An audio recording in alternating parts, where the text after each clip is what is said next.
Bismillah.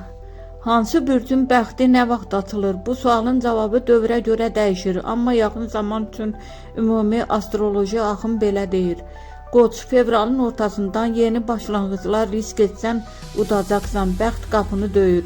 Boğaz, fevralın sonu, martın əvvəli, pul və iş mövzularında açılma, səbir bəhrə verir.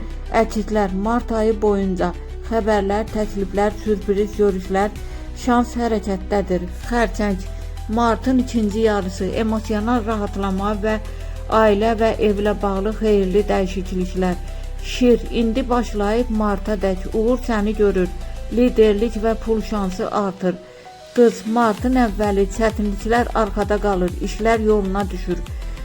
Tərəzi, fevralın son günləri, münasibətlərdə və ortaq işlərdə bəxt açılır. Əqrəb, mart ayı, gizli fürsətlər üzə çıxır, güclü dönüş nöqtəsi, ox atan, fevralın ortası, yolun açılır, istədiyin xəbəri alırsan. Oğlaq, martın sonu, uzun zəhmətin qarşılığı gəlir, sabit uğur. Dolça, fevralın ikinci yarısı, gözlənilməz şanslar, sürətli dəyişikliklər. Balıqlar, ad günləri dövrü, fevral, mart ən güclü bəxt mərhələsi başlayır.